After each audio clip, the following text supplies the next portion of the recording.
We all know that 3 p.m. slump all too well. And we all have our favourite pick-me-up to get us through to the end of the day. In this video, we're going to lay out some natural tips so you don't have to always reach for a caffeinated beverage.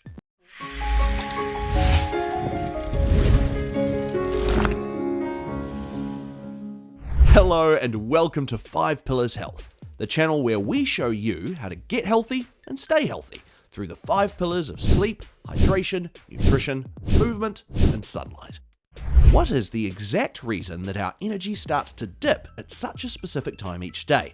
It's all to do with cortisol. If you've been following 5 pillars for a while, you're all too familiar with how this hormone works inside our body. But for our newbies, here's the short version.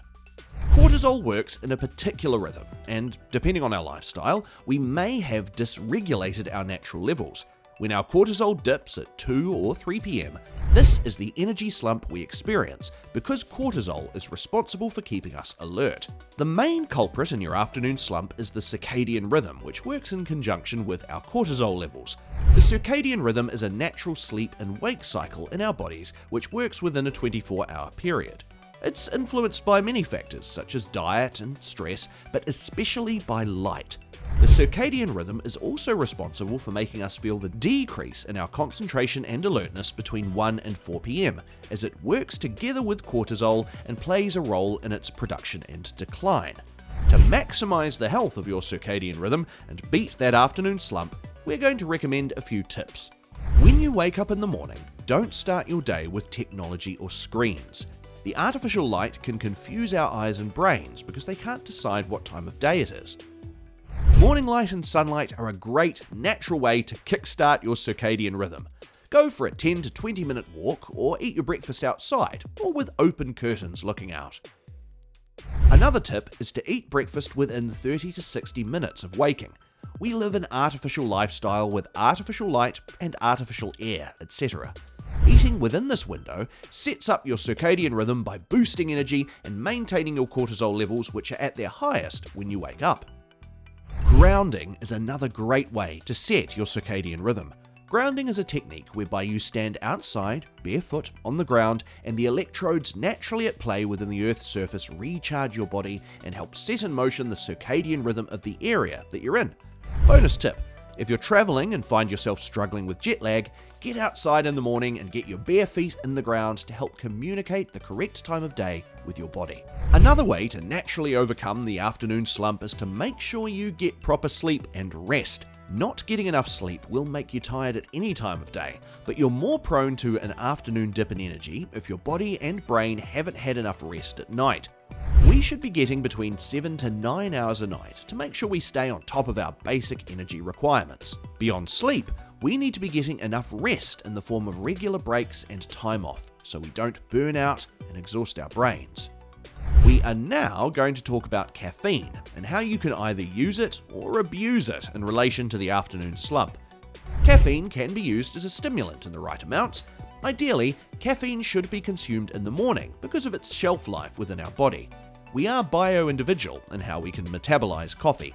You might be someone who completely metabolizes coffee within 2 hours, or you might be someone who only metabolizes coffee in 20. The metabolism of coffee is how long your body takes to process it and get it out of the body. Studies have shown that some individuals have no caffeine left in their bodies after a few hours, whilst others show that caffeine still remains in their system at the 20-hour mark. If you enjoy caffeine in the form of coffee, here are some ways to enjoy it that don't mess with your cortisol or circadian rhythm and therefore prevent you from the afternoon slump. Coffee should not be consumed first thing in the morning as you wake up. If you reach for a cup of coffee first thing in the morning, you hijack your body's natural cortisol production, which tells your body it's time to get up. Your body will therefore stop producing its own cortisol naturally as it relies on the coffee to do its job instead. This can mess with our natural hormone production, sleep, circadian rhythm, and even our metabolism. The best way to enjoy coffee in the morning is 90 minutes after waking.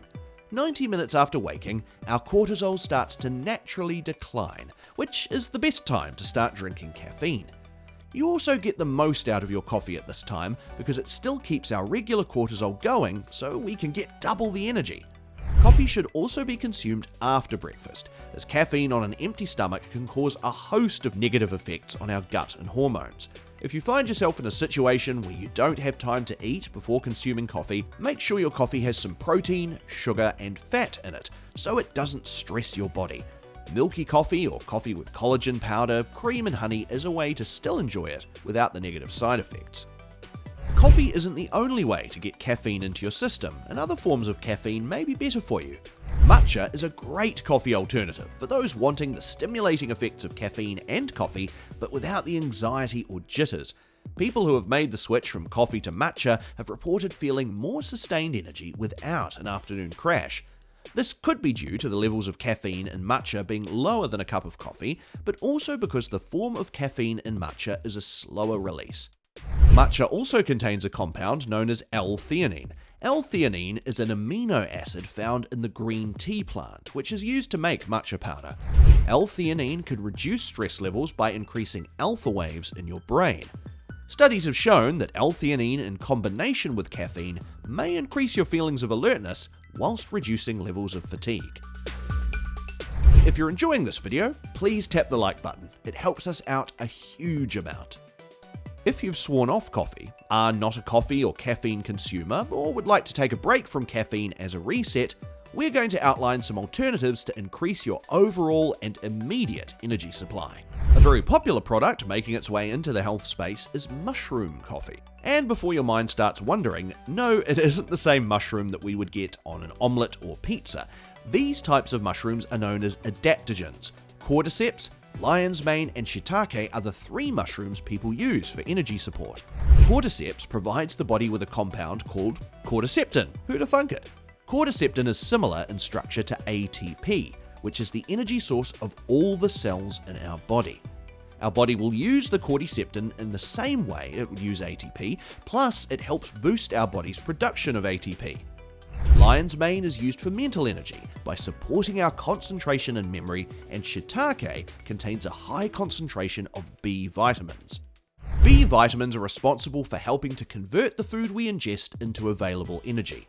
Shiitake is easily available in most grocery stores, and the other two could be found in the form of powders in most specialized health stores. They can be an acquired taste, so try to look for brands that specialize in mixing the powder with things like cinnamon and coconut sugar to make them a more palatable drink.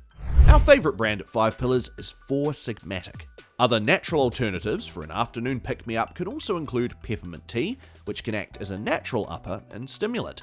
Coconut water is another great alternative because of its high concentration of minerals and electrolytes. Other favorites include drinks made with the acai berry and drinks made with ginseng, which are both natural products used to enhance energy levels and promote overall health. Now that we know how best to overcome the midday slump, which one of our recommendations are you going to try first? Do you have a way to boost your midday energy that we don't know about? Let us know so that we can all get the most out of our day.